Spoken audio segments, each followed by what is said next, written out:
Good morning dear students, welcome back. So now I am going to start with a next concept, that is angular momentum. ಈಗ rotational motion ಗೂ linear motion ಗೂ similarities ಮತ್ತೆ differences ಅನ್ನು compare ಮಾಡ್ತಾ ಹೋದಾಗ ನಿಮಗೆ ಸಾಕಷ್ಟು similarities ಸಿಗುತ್ತೆ, ಹಾಗೆ differences ಸಿಗುತ್ತೆ. Similarities ಅಂತ ಬಂದಾಗ ನಾನು ಸಾಕಷ್ಟು ಸತಿ ಹೇಳಿದ್ದೀನಿ, ಇಂದಿನ ವಿಡಿಯೋದಲ್ಲೂ ಹೇಳಿದೆ, force is for linear motion, torque is for rotational motion. So ಒಂದು ಫೋರ್ಸನ್ನು ಅಪ್ಲೈ ಮಾಡಿದಾಗ ಬಾಡಿ ಮೂವ್ ಆಗುತ್ತೆ, ಅದೇ ಥರ ಟಾರ್ಕನ್ನು ಅಪ್ಲೈ ಮಾಡಿದರೆ ಬಾಡಿ ರೊಟೇಟ್ ಆಗುತ್ತೆ ಅಂತ ಹೇಳಿ ಒಂದು ಬುಕ್ಕಿನ ಎಕ್ಸಾಂಪಲನ್ನೆಲ್ಲ ಕೊಟ್ಟಿದ್ದೆ. ಈ ರೀತಿ ಒಂದು ಆಬ್ಜೆಕ್ಟ್ ಇದೆ, ಈ ರೀತಿ ಒಂದು ಆಬ್ಜೆಕ್ಟ್ ಇದೆ, ಇಲ್ಲಿ ಎಲ್ಲಿ ಬೇಕಾದ್ರೂ ಫಿಕ್ಸ್ ಮಾಡಿ, ಆಯ್ತಪ್ಪ ಇವಾಗ ಇಲ್ಲಿ ಫಿಕ್ಸ್ ಮಾಡ್ತೀನಿ ಅಂತ ಇಟ್ಕೊಳ್ಳಿ, ಇಲ್ಲಿ ಫಿಕ್ಸ್ ಆಗಿದೆ, ನಾನು ಇದನ್ನು ಇಲ್ಲಿ ಫೋರ್ಸ್ ಅಪ್ಲೈ ಮಾಡಿದರೆ, if I apply force year, ಆಯಿತಾ, ಅಂದರೆ ಇದೇ ಪೆನ್ನೆ ಇಲ್ಲಿ ಫಿಕ್ಸ್ ಆಗಿದೆ, ನಾನು ಇಲ್ಲಿ ಫೋರ್ಸ್ ಅಪ್ಲೈ ಮಾಡಿದಾಗ it starts rotating like this. So it starts rotating like this. So this is the perpendicular distance, this is the applied force. Now we define tau is equal to F into R. Actually ಅದು F into R into sin theta. ಇಲ್ಲಿ ಥೀಟಾನ ನಾನು 0 ಅಂತ ತಗೊಂಡಿದ್ದೀನಿ, ಸರಿ 90 degree ಅಂತ ತಗೊಂಡಿದ್ದೀನಿ, ಥೀಟಾನ 90 degree ಅಂತ ತಗೊಂಡಿದ್ದೀನಿ. Suppose if I apply force somewhere here, if I apply force somewhere here, then this is going to be the radius vector and between those two there is an angle theta, so we write R sin theta. ಈ ಥರ ಎಲ್ಲ ಬರ್ತಾ ಹೋಗುತ್ತೆ. ಆಮೇಲೆ torque positive ಯಾವಾಗ negative ಆವಾಗ ಎಲ್ಲ ಹೇಳಿದ್ದೀನಿ. ನಾವು let us move on to the next heading, that is angular momentum. ನೋಡಿ, ಒಂದು ಆಬ್ಜೆಕ್ಟ್, ಈಗ ಸದ್ಯಕ್ಕೆ ನಾನು ಸರ್ಕ್ಯುಲರ್ ಆಬ್ಜೆಕ್ಟೇ ತಗೋತೀನಿ, ಈ ಆಕ್ಸಿಸ್ನ ಮೇಲೆ ರೊಟೇಟ್ ಆಗ್ತಾ ಇದೆ, this is Axis of rotation, ಈ ರೀತಿ ತಿರುಗ್ತಾ ಇದೆ, ಈ ಡೈರೆಕ್ಷನ್ ಅಲ್ಲಿ ರೊಟೇಟ್ ಆಗ್ತಾ ಇದೆ ಅಂತ ಇಟ್ಕೊಳ್ಳಿ. ಇದ್ರ ಮೇಲೆ ಒಂದು ಆಬ್ಜೆಕ್ಟ್ ಅನ್ನ, ಒಂದು ಪಾಯಿಂಟ್ ಅನ್ನ ಕನ್ಸಿಡರ್ ಮಾಡ್ತೀನಿ, somewhere here I consider this point. This point is also going in a circular path. We know each and every point on the body goes in a circular path ಅಲ್ವಾ. Circular path ಅಲ್ಲಿ ಹೋಗ್ಬೇಕಾದ್ರೆ ಅದಕ್ಕೆ angular velocity ಇರುತ್ತೆ, linear ವೆಲಾಸಿಟಿನೂ ಇರುತ್ತೆ. Angular velocity linear velocity relation ಗೊತ್ತಿದೆ, ಸರಿ, V is equal to R cross omega ಅಥವಾ ಆರ್ ಒಮೆಗಾ ಸೈನ್ ಥೀಟಾ ಅಥವಾ ಒಮೆಗಾ ಕ್ರಾಸ್ ಆರ್, ಇದೆಲ್ಲ ಬಾಲೆ ರಿಪೀಟ್ ಆಗಿದೆ ಬಿಡಿ. So this is radius vector, this is radius vector. This angular velocity, ಸರಿ, this linear velocity will be in the tangential direction, therefore we call it as tangential velocity also. So tangential velocity ಇದ್ಮೇಲೆ ಅದಕ್ಕೆ, ಅಂದ್ರೆ linear velocity ಇದ್ರೆ ಅದಕ್ಕೆ linear momentum ಕೂಡ ಇರಬೇಕು. Yes sir, ಇದಕ್ಕೆ linear momentum ಇದೆ ಸರ್, ಈ ಡೈರೆಕ್ಷನ್ ಅಲ್ಲಿ ಲೀನಿಯರ್ ಮೊಮೆಂಟಮ್ ಇದೆ. ಇದು ರೇಡಿಯಸ್ ವೆಕ್ಟರ್, ಇದು ಈ ಡೈರೆಕ್ಷನ್ ರೇಡಿಯಸ್ ವೆಕ್ಟರ್, ಇದು linear momentum. So linear momentum ಇದ್ದಂಗೆನೆ ಇಲ್ಲಿ ಆಂಗ್ಯುಲರ್ ಮೊಮೆಂಟಮ್ ಕೂಡ ಇರುತ್ತೆ. So for a rotating body we have not only linear momentum, we have even angular momentum also. ನೋಡಿ, for a rotating body two quantities are there. We have linear acceleration, angular acceleration. V have linear velocity, angular velocity. We have linear momentum, angular momentum. That angular momentum is represented by L and given by R cross P. ನೋಡಿ, ಇನ್ನೊಂದು cross ಪ್ರಾಡಕ್ಟ್ಗೆ example ಬಂತು, ಇದು ಮೂರನೇದು, omega cross R ಅಂತ ಒಂದು, ಆಮೇಲೆ R cross F ಅಂತ ಒಂದು, ಟೌ ಟಾರ್ಕಿಗೆ, ಇವಾಗ R cross P. So this is a vector, therefore I put arrow mark on all the terms. Cross product is nothing but a vector product. So define angular momentum. Angular momentum is the momentum possessed by the body during its rotational motion and it is given by the cross product of radius vector and the linear momentum. ಗೊತ್ತಾಯ್ತಾ? So ಇದನ್ನು ನಾನು R cross ಮೊಮೆಂಟಮ್ಗೆ formula ಗೊತ್ತು, M into V ಅಂತ. Therefore I can write this as M is a scalar quantity. ನೆನ್ಪಿಟ್ಕೊಳ್ಳಿ, M is a scalar quantity, ಅಲ್ಲಿಗೆ R cross V ಅಂತ ಬರೀಬಹುದು. This is the expression for linear momentum. In terms of theta ಬರೆಯೋದಾದ್ರೆ L is equal to M R ಅಥವಾ M V R sine theta. Cross product ಅಲ್ಲೆಲ್ಲ sine theta ಬರುತ್ತೆ, dot product ಅಲ್ಲೆಲ್ಲ cos theta ಬರುತ್ತೆ, ಆಯ್ತಾ. So rotational ಬಾಡಿಗೆ momentum ಇದೆ, that is angular momentum. ಈ ಆಂಗ್ಯುಲರ್ ಮೊಮೆಂಟಮ್ ಅನ್ನೋದು ಯಾವ್ಯಾವ್ದ್ರ ಮೇಲೆ ಡಿಪೆಂಡ್ ಆಗಿದೆ? According to this formula, it depends upon the mass of the body, it depends upon the velocity, linear velocity, it depends upon the radius vector. This is very important. Radius vector ಅನ್ನೋದು it is the distance between point where the body is fixed or point about which it is rotating and the point which you are considering. ಇಲ್ಲಿ ಒಂದು point ಅನ್ನು ನಾನು ಹೇಳಲಿಕ್ಕೆ ಇಷ್ಟಪಡ್ತೀನಿ. ಈ point ಇದು ಓ ಅಂತ ಇಟ್ಕೊಳ್ಳೋಣ, ಇಲ್ಲಿ ಹೊರಗಡೆ ಇದೆ, ಇದು ಆಕ್ಸಿಸ್ ಆಫ್ ರೊಟೇಷನ್, ಆಬ್ಜೆಕ್ಟ್ ಇಲ್ಲಿದೆ ಅಂತ ಇಟ್ಕೊಳ್ಳಿ. ಆಬ್ಜೆಕ್ಟ್ ಇಲ್ಲಿದೆ ಅಂತ ಇಟ್ಕೊಳ್ಳಿ, ಇದು ಆಕ್ಸಿಸ್ ಆಫ್ ರೊಟೇಷನ್, ಆಬ್ಜೆಕ್ಟ್ ಇಲ್ಲಿದೆ, ಈ ಆಬ್ಜೆಕ್ಟ್ ಇದ್ರ ಸುತ್ತಲೂ ತಿರುಗ್ತಾ ಇದೆ ಅಂತ ಇಟ್ಕೊಳ್ಳಿ. ಅಂದರೆ axis of rotation is not necessarily inside the body, not necessarily inside the body.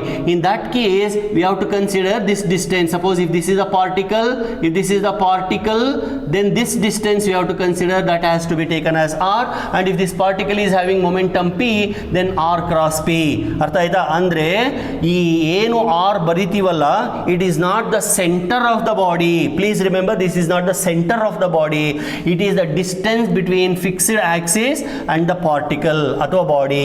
So axis of rotation, not the center of the body. So ಅಂದರೆ ಲೀನಿಯರ್ ಮೊಮೆಂಟಮ್ ತರನೇ ಆಂಗ್ಯುಲರ್ ಮೊಮೆಂಟಮ್ಗೂ ಕೆಲವೊಂದು ವಿಶೇಷತೆಗಳಿದಾವೆ. So linear momentum is in the direction of the linear velocity. Angular momentum, yes, what about the angular momentum? Angular momentum, as usual, cross product, as usual it is cross product given by the right hand thumb rule. So if you go from R to P, if you go from R to P, ನೋಡಿ ಇದು R, ಇದು R, ಇದು P, ಈ diagram ಅನ್ನು ಬರಿತಾ ಇದ್ದೀನಿ. So R ಇಂದ P ಗೆ ಬಂದ್ರೆ ಆಂಗ್ಯುಲರ್ ಮೊಮೆಂಟಮ್ ಹಿಂಗಿರುತ್ತೆ. ಸೊ R ಇಂದ P ಗೆ ಬಂದ್ರೆ ಥಂಬ್ ಮೇಲಕ್ಕಿರುತ್ತೆ. So cross product is given by thumb rule. ಒಂದು ವೇಳೆ R ಇಲ್ಲಿದೆ, P ಇಲ್ಲಿದೆ ಅಂತ ಇಟ್ಕೊಂಡ್ರೆ, ಇವಾಗ ನಾನು ರೈಟ್ ಹ್ಯಾಂಡ್ ಅನ್ನು ಹಿಂಗ್ ಬಳಸಬೇಕು. ಸೊ R ಇಂದ P ಗೆ ಹೋದ್ರೆ, look at the thumb is in the downward direction. That means angular momentum is in the downward direction. Okay, angular momentum ನ ಡೆಫಿನೇಷನ್ ಆಯ್ತು, ಡೈರೆಕ್ಷನ್ ಕಂಡುಹಿಡಿದಿದ್ದಾಯ್ತು. ಡೈಮೆನ್ಷನ್ಸ್ ಅನ್ನ ನಿಮಗೆ ಬಿಡ್ತೀನಿ, ನೀವೇ ಬರೀರಿ, ಟ್ರೈ ಮಾಡಿ, ಪಾಸ್ ಮಾಡಿ. ಈ ಫಾರ್ಮುಲಾನ ಯೂಸ್ ಮಾಡ್ಕೊಳ್ಳಿ, RMV ಫಾರ್ಮುಲಾ ಯೂಸ್ ಮಾಡ್ಕೊಳ್ಳಿ. ಡೈಮೆನ್ಷನ್ಸ್ ಏನ್ ಬರುತ್ತೆ ನೋಡಿ.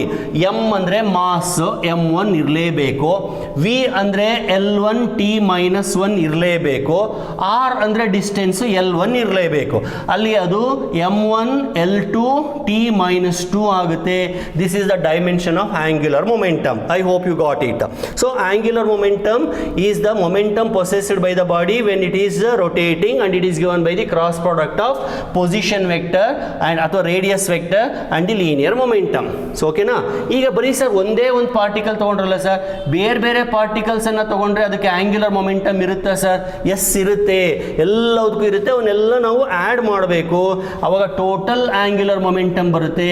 That is L1 plus L2 plus L3 plus L4 etcetera. This is vector addition. So that is a total angular momentum. ಗೊತ್ತಾಯ್ತಲ್ವಾ? So now we have linear momentum, angular momentum with us, and we have relation between them also. L is equal to R cross P.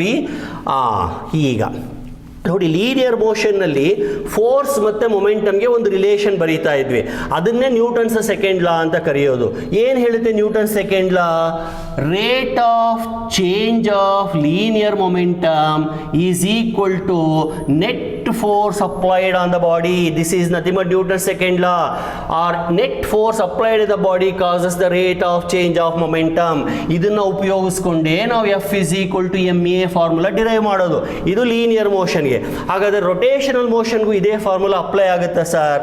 S, apply ಆಗುತ್ತೆ with small correction. ಏನ್ correction ಅಂದ್ರೆ P ಜಾಗಕ್ಕೆ L ಬರುತ್ತೆ, because P is linear momentum, L is angular momentum. F ಜಾಗಕ್ಕೆ ಏನು ಬರುತ್ತೆ ಹೇಳಿ ನೋಡೋಣ? Yes, you are correct. F ಜಾಗಕ್ಕೆ ಟಾರ್ಕ್ ಬರುತ್ತೆ. ಫೋರ್ಸ್ ಏನು ಕೆಲಸ ಮಾಡುತ್ತೋ ಅದನ್ನ ಟಾರ್ಕ್ ಮಾಡುತ್ತೆ ಇಲ್ಲಿ ರೊಟೇಷನಲ್ ಮೋಷನ್ ಅಲ್ಲಿ. What I mean to say, Newton's second law in rotational motion can be written as dl divided by dt, that is equal to tau net ಅಥವಾ tau total. Is it clear? Now we shall prove this. ಇದನ್ನ ಕೇಳ್ತಾರೆ, prove Newton's second law in rotational motion ಅಥವಾ derive dl by dt is equal to tau net. Are you ready, dear students? Correct. Okay, now we will proceed further. ಈಗ ನೀವೇನು ಮಾಡಬೇಕು, ಯಾವುದೇ ಒಂದು derivation ಕೊಟ್ಟಾಗ first ಒಂದು ಸೆಂಟೆನ್ಸ್ ಅನ್ನ ಬರೀರಿ. The angular momentum is defined as cross product of radius vector and linear momentum of the body. Next one line ಬರೀರಿ, for rotational motion torque is essential. Torque is given by, ಅದಕ್ಕೂ ಒಂದು formula ಬರೀರಿ, tau is equal to R cross F ಅಂತ. ಗೊತ್ತಾಯ್ತಾ? ಆ ಎರಡು equations ಅನ್ನ ಬರೆದ ಮೇಲೆ ಅಂದ್ರೆ angular momentum is given by m into r cross v ಅಂತ ಬರೆದು torque is nothing but r into f ಅಂತ ಬರೆದು ಇವೆರಡನ್ನ ಬರೆದು ಆಮೇಲೆ ನೀವು ಶುರು ಮಾಡಬೇಕು. ಸುಮ್ಮನೆ ಡೈರೆಕ್ಟ್ ಆಗಿ ಶುರು ಮಾಡಬೇಡಿ. It is not A correct method. ಯಾವುದೇ ಒಂದು ಡಿರೈವೇಶನ್ ಬರೀಬೇಕು ಅಂದರೆ ಒಂದು ಫಸ್ಟ್ಗೆ ಒಂಚೂರು ಆದರೂ ಒಂದು 2 ಲೈನ್ ಬರೀಬೇಕು. Obtain the expression for angular momentum in terms of tau ಅಥವಾ derive the expression dl by dt equals tau net ಅಥವಾ derive Newton's second law for rotational motion. ಏನೇ ಕ್ವಶನ್ ಕೇಳಿದ್ರು ಆಂಗ್ಯುಲರ್ ಮೊಮೆಂಟಮ್ನ ಡೆಫಿನೇಷನ್ ಬರೀರಿ, ಟಾರ್ಕಿನ ಡೆಫಿನೇಷನ್ ಅನ್ನ ಬರೀರಿ, ಆಯ್ತಾ? ಏನು ಕಳ್ಕೊಳ್ಳೋದೇನಿಲ್ಲ ಸರ್. ಬರೀಲೇಬೇಕಾ? ಕೆಲವೊಮ್ಮೆ ಎಕ್ಸ್ಪೆಕ್ಟ್ ಮಾಡ್ತಾರೆ ಎಕ್ಸಾಮಿನರ್ಸ್ ಡೆಫಿನೇಷನ್ ಅನ್ನ ಬರೆದು ಸ್ಟಾರ್ಟ್ ಮಾಡಬೇಕು ಅಂತ ಎಕ್ಸ್ಪೆಕ್ಟ್ ಮಾಡ್ತಾರೆ. ಅದಕ್ಕೆ 1 ಮಾರ್ಕ್ ಅದು ಇಟ್ಟಿರ್ತಾರೆ. ಸೊ ಮಾರ್ಕ್ ಯಾಕೆ ಸುಮ್ಮನೆ ಕಳ್ಕೋಬೇಕು? When we know the answer, this is what our students are doing. ಗೊತ್ತಿರುತ್ತೆ, ಆದರೆ ಇದನ್ನು ಬರಿಬೇಕೋ ಬೇಡೋ ಅನ್ನೋದು ಗೊತ್ತಾಗೋದಿಲ್ಲ ಅಷ್ಟೇ. ಆನ್ಸರ್ ಗೊತ್ತಿರುತ್ತೆ, ಬಟ್ ಬರಿಬೇಕೋ ಬೇಡೋ ಅನ್ನೋದು ಗೊತ್ತಾಗಲ್ಲ. ಒಂದು ಹೇಳ್ತೀನಿ ವಿದ್ಯಾರ್ಥಿಗಳೇ, ಸ್ವಲ್ಪ ಎಕ್ಸ್ಟ್ರಾ ಬರೆದ್ರು ಏನು ತೊಂದರೆ ಇಲ್ಲ, ಕಡಿಮೆ ಮಾತ್ರ ಬರೀಲಿಕ್ಕೆ ಹೋಗಬೇಡಿ. ಎಕ್ಸ್ಟ್ರಾ ಬರೆದ್ರೆ ಅದು ವ್ಯಾಲ್ಯೂರ್ಸ್ಗೆ ಒಂದು ಇಂಪ್ರೆಷನ್ ಕೂಡ ಕ್ರಿಯೇಟ್ ಮಾಡುತ್ತೆ. ಓ, ಈ ಹುಡುಗನಿಗೆಲ್ಲ ಗೊತ್ತಿದೆಯಪ್ಪ ಅನ್ನೋ ಒಂದು ಫೀಲಿಂಗ್ ಬರುತ್ತೆ. ಓಕೆ, ಬರೋಣ ಇವಾಗ. ಸೊ ಈಗ ಇಲ್ಲಿಂದ ಶುರು ಮಾಡ್ತೀನಿ. Consider the equation. Consider L is equal to m into r cross v. ಆಯ್ತಾ? ಕನ್ಸಿಡರ್ ಮಾಡಿದೆ. ಇದನ್ನ ಡಿಫರೆನ್ಶಿಯೇಟ್ ಮಾಡ್ತೀನಿ. ಡಿಫರೆನ್ಶಿಯೇಟ್ ಇದು ಮ್ಯಾಥಮೆಟಿಕಲ್ಲಿ ಬರುತ್ತೆ. ಮ್ಯಾಥಮೆಟಿಕ್ಸ್ ಅಲ್ಲಿ ಕ್ಯಾಲ್ಕುಲಸ್ ಅಂತ ಇದೆಯಲ್ಲ, ಅದು ಡಿಫರೆನ್ಶಿಯೇಟ್ ಮಾಡಿದ್ರೆ dl divided by dt that is equal to m into differentiation ಅಲ್ಲಿ ಒಂದು ರೂಲ್ ಇದೆ, ಪ್ರಾಡಕ್ಟ್ ರೂಲ್ ಅಂತ ಅಥವಾ ಚೈನ್ ರೂಲ್ ಅಂತ.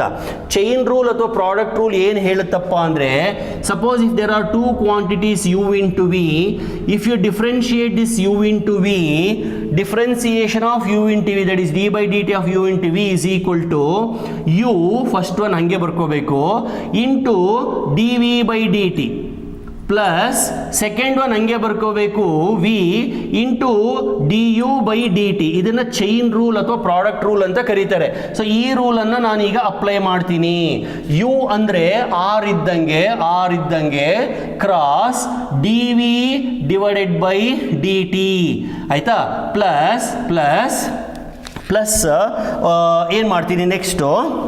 1 minute, I will just clear this part so that I can get some space for writing. Well, so next ಏನು ಮಾಡ್ತೀನಿ? v cross ಇದನ್ನ differentiate ಮಾಡ್ತೀನಿ ನೋಡಿ, v ಇಂಟು ಡಿ ಯು ಅಲ್ವಾ, dr ಡಿವೈಡೆಡ್ ಬೈ dt. ಈ formula ಬಂತು. Okay, next dl divided by dt is equal to m as it is ಇರುತ್ತೆ r into dv by dt. Can you guess what is dv by dt? Already ಸಾಕಷ್ಟು ಸತಿ ಕಲ್ತಿದ್ದೀವಿ ನಾವು. dv by dt ಅಂದ್ರೆ rate of change of velocity. What it is? Yes, it is acceleration. So it is acceleration plus v cross dr by dt, rate of change of displacement. guess ಮಾಡ್ತೀರಾ ಏನಿದು? yes, you are correct, it is velocity. so it is v cross v. are you following? no dear students? yes, you are following, I am sure you are following. so ಅಲ್ಲಿಗೆ dl divided by dt is equal to m ಹಾಗೆ ಇರುತ್ತೆ, r cross a ಹಾಗೆ ಇರುತ್ತೆ, plus ಇವಾಗ ಇರೋದು ನೋಡ್ರಪ್ಪ v cross v. ನನ್ನ ಹಿಂದಿನ ವಿಡಿಯೋದಲ್ಲಿ ನಾನು ಹೇಳಿದ್ದೀನಿ, ಲೈಕ್ ವೆಕ್ಟರ್ಸ್ ಅನ್ನ ಕ್ರಾಸ್ ಪ್ರಾಡಕ್ಟ್ ಮಾಡಿದರೆ ಬರೋ ಆನ್ಸರ್ 0 ಅಂತ. ಅದು i ಕ್ರಾಸ್ i ಇರ್ಬೋದು, j ಕ್ರಾಸ್ j ಇರ್ಬೋದು, k ಕ್ರಾಸ್ k ಇರ್ಬೋದು, v ಕ್ರಾಸ್ v ಇರ್ಬೋದು. ಅಂದ್ರೆ ಎರಡು ಒಂದೇ ಡೈರೆಕ್ಷನ್ ಅಲ್ಲಿ ಇದೆ ಅಂತ. ಎರಡು ಒಂದೇ ಡೈರೆಕ್ಷನ್ ಇದ್ರೆ sine theta 0, sine theta sine 0, sine 0 is 0. ಆ ಲೆಕ್ಕಕ್ಕೆ ಈ ಸೆಕೆಂಡ್ ಟರ್ಮ್ ಅನ್ನ 0 ಅಂತ ಬರ್ದೆ. ಓಕೆನಾ? ಈಗ ಮುಂದಕ್ಕೆ ಹೋಗಿ dl by dt that is equal to r ಹಂಗೆ ಇಟ್ಕೋತೀನಿ ಕ್ರಾಸ್, ಇದು ಸ್ಕೇಲಾರ್ ಕ್ವಾಂಟಿಟಿ. ಆಗ್ಲೇ ನಾನು ಕ್ರಾಸ್ ಪ್ರಾಡಕ್ಟಿನ ಪ್ರಾಪರ್ಟೀಸ್ ಅನ್ನ ಹೇಳ್ಬೇಕಾದ್ರೆ ಹೇಳಿದ್ದೀನಿ, ಈ ಸ್ಕೇಲಾರ್ ಯಾವ್ದ್ರ ಜೊತೆಗೆ ಬೇಕಾದ್ರೂ ಮಿಂಗಲ್ ಆಗ್ಬೋದು. ಅಂದ್ರೆ ಎಮ್ ಆರ್ ಇಂಟು ಎ ಬರಿಬೋದು, ಆರ್ ಇಂಟು ಎಮ್ ಎ ಬೇಕಾದ್ರೂ ಬರಿಬೋದು. ನಾನು ಇವಾಗ ಆರ್ ಇಂಟು ಎಮ್ ಎ ಅಂತ ಬರ್ಕೋತೀನಿ. ಗೊತ್ತಾಯ್ತಾ? ಅಲ್ಲಿಗೆ D L by D T is equal to R into M A is nothing but net force acting on the body. That is D L by dt is equal to r cross f net. r cross f net is nothing but tau. R cross F net is nothing but tau. Tau is equal to F R sin theta or R cross F. ಇಂದಿನ ವಿಡಿಯೋದಲ್ಲೂ ಹೇಳಿದ್ದೀನಿ, ಅಲ್ಲಿಗೆ dl by dt is equal to tau net. That means rate of change of angular momentum, rate of change of angular momentum is equal to net torque acting on the body. Net torque acting on the body. This is nothing but Newton's second law for rotational motion. ಅರ್ಥ ಆಯ್ತಲ್ವಾ? ಇದು 5 ಮಾರ್ಕಿಗೆ ಬರುವಂಥ derivation ಸ್ವಲ್ಪ practice ಮಾಡಿ, rehearsal ಮಾಡಿ. ಕೊನೆಯದಾಗಿ angular momentum conservation ಆಗುತ್ತಾ sir? Linear momentum ಆಗುತ್ತೆ ಅಂತ ಹೇಳಿದಿರಲ್ವ, ಆಂಗ್ಯುಲರ್ ಮೊಮೆಂಟಮ್ ಕನ್ಸರ್ವೇಷನ್ ಆಗುತ್ತಾ ಸರ್? ಎಸ್ ಆಗುತ್ತೆ. ಯಾವಾಗ? When there is no force acting on the body, sorry, when there is no torque acting on the body, ಅಥವಾ total torque acting on the body is 0. If no force is acting on the body, linear momentum is conserved. ಅಥವಾ total force acting on the body is 0, linear momentum is conserved. ಅಂದರೆ ಈ ಫಾರ್ಮುಲಾದಲ್ಲಿ if F net is equal to 0, dp by dt is 0. ಅದೇ ಥರ ಈ ಫಾರ್ಮುಲಾದಲ್ಲಿ if tau net is equal to 0, then dl divided by dt equals 0.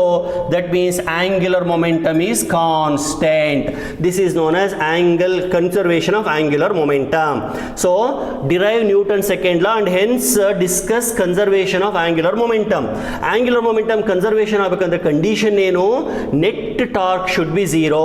ಅಂದರೆ ಒಂದು body rotate ಆಗಬಾರ್ದು, angular momentum 0 ಆಗಬೇಕು ಅಂದರೆ ಅರ್ಥ ಏನು?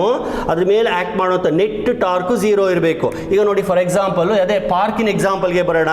ಈ ಥರ ಒಂದು ಸೀಸಾ ಇದೆ, ಮಧ್ಯದಲ್ಲಿ ಅದನ್ನು ಸಸ್ಪೆಂಡ್ ಮಾಡಿದ್ದೀರಾ. ಈ ಕಡೆ ಒಬ್ಬ ಹುಡುಗ ಕೂತ್ಕೊತಾನೆ ಬಿ ಅಂತ, ಅವಾಗ ಅದು ಹಿಂಗೆ ತಿರುಗುತ್ತೆ, ಹೀಗೆ ತಿರುಗುತ್ತೆ, ಆಯ್ತಾ? ಅಷ್ಟೇ ತೂಕ ಇರೋ ಹುಡುಗ ಇಲ್ಲೊಬ್ಬ ಕೂತ್ಕೋತಾನೆ, ಅವಾಗ ಅದು ಹಿಂಗೆ ತಿರುಗುತ್ತೆ. ಅವಾಗ ಟೋಟಲ್ ಟಾರ್ಕ್ 0 ಆಗಲಿಲ್ವಾ?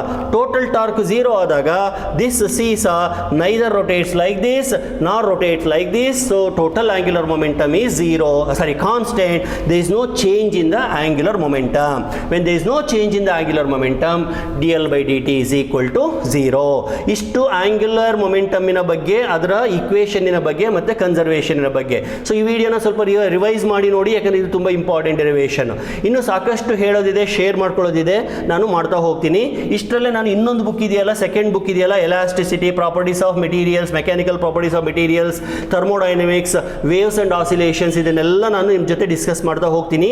ಮತ್ತು ನಿಮಗೆ ಬೇರೆ ಯಾವ್ದಾದ್ರು ರೀತಿಯಲ್ಲಿ ನಿಮಗೆ ಸಪೋರ್ಟ್ ಬೇಕು ಅಂದರೆ ಇದು ಸರ್ ಸಾಕಾಗ್ತಿಲ್ಲ, ಇದನ್ನ ಇನ್ನೂ ಸ್ವಲ್ಪ ಡೀಟೇಲಾಗಿ ಎಕ್ಸ್ಪ್ಲೈನ್ ಮಾಡಿ ಅಂತ ಏನಾದ್ರು ಅನಿಸಿದೆ, ದಯವಿಟ್ಟು ನನಗೆ ಕಾಮೆಂಟ್ಸನ್ನು ಕಳಿಸಿ, ಕಾಮೆಂಟ್ ಬಾಕ್ಸಲ್ಲಿ ಹಾಕಿ, ನಾನು ಅದನ್ನು ಆನ್ಸರ್ ಮಾಡ್ತೀನಿ. ಓಕೆ, ಸೊ ನಾನು ವೀಡಿಯೋಸ್ ಎಲ್ಲ ನೋಡಿ ಸಬ್ಸ್ಕ್ರೈಬ್ ಆಗಿ ದಯವಿಟ್ಟು ಎನ್ಕರೇಜ್ ಮಾಡಿ. Thank you very much.